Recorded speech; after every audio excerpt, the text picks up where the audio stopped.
4 o'clock here in the beautiful resort town of Omaha, Nebraska, where Twinties has gripped the metro, so it's kind of cold.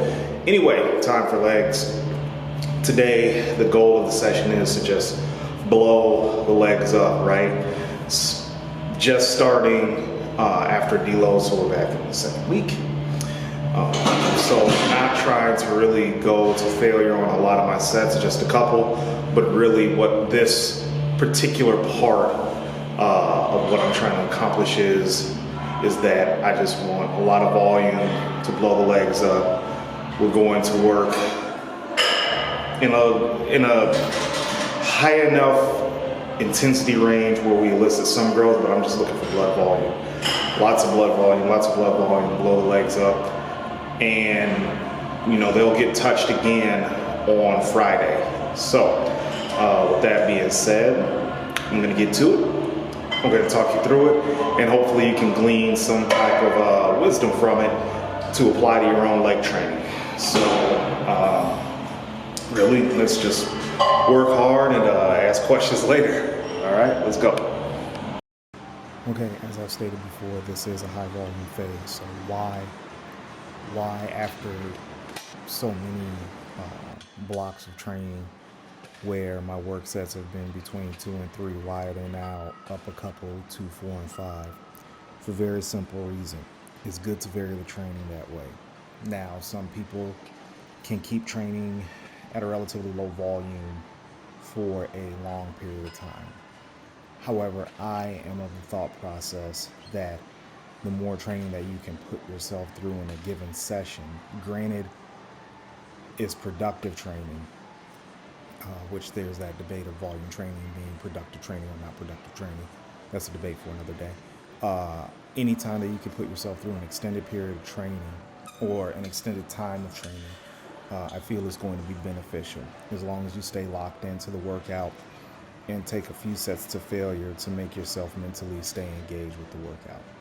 So that's why I went ahead and decided to just go ahead and up the volume. Keep in mind, this is the second week of training after a deload. So the volume is going to slowly ramp up.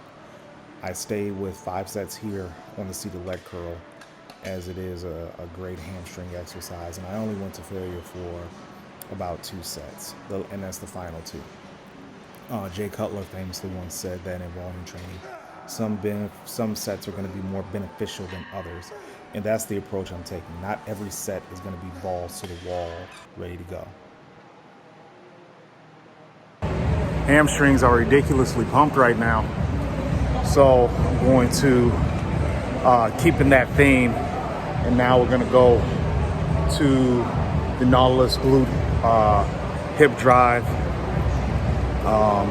They don't put the hamstrings in a disadvantaged position, but it puts them in a semi-contracted position in this exercise. So looking to get some secondary work as well as mainly hit the glutes here. So a strong backside is important for back poses when you're doing a back double bicep and a rear lat spread. And also your overall leg training will just feel better when you have the glutes engaged, or warmed up rather. So I'm gonna keep it going, keep it pushing. We're in an age now where high volume is looked down upon. I don't want to spend all day in the gym. Well, sorry, I don't really know what the fuck to tell you. Sometimes you got to put in a little bit more effort on the volume side and just really volumize the muscle, putting a lot of blood in there. But a phase like that shouldn't last too long. So I'll be here for a couple weeks, and then we'll start the transition towards more lower volume stuff, heavier weight. But right now, I'm just pushing that volume up, baby. You know how I do it. Now back to training in the style of volume training. I recommend that everyone does a volume phase. It makes the body work a little bit better, and plus it just rocks you to your core. You don't need a heavy load all the time like you would with doing 1 or 2 work sets per movement inside of a given workout. I know there's been debate about, how many failure sets do you really need. If you are in low volume training, you will need that one set or those two sets. But with volume training, like I said earlier in the video, that's not necessary because you're pushing muscle growth via added work, and that's only going to work your work capacity. Now, there are studies out that say, okay, well, you shouldn't volume train because that's not a good driver of muscle growth. Well, to that I say, look at the empirical data that's out there. We have the Arnolds, we have the Sergios, we have the Francos, we have the Ed Corneys, we have the Lee Haneys, we have the Flex Wheelers, we have the Chris Cormiers. And the one person that everyone props up is this low volume powerhouse is Dorian, and that's great. But Dorian was more of a moderate volume trainer in that he did a lot of feeder sets. We're not even going to count his warm-up sets, but generally he was doing 2 sets for every exercise. So when people say Dorian is a stickler for low volume, and I'm like, okay, well, whatever, do you, bud. But in any event, if you have the opportunity and the space and the equipment to be able to raise up your training volume, then I recommend that you do it.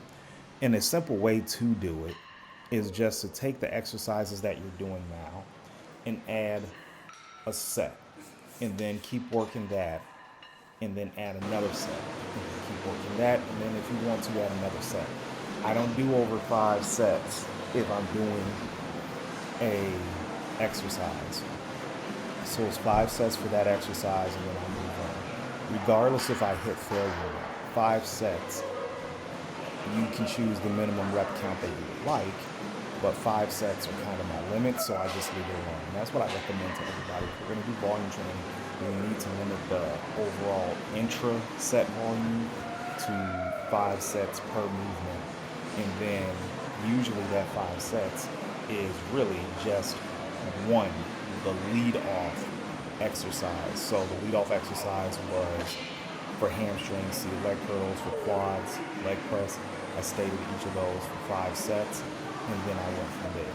So exercise selection, knowing how many sets you're going to do, is going to play a tremendous role in development.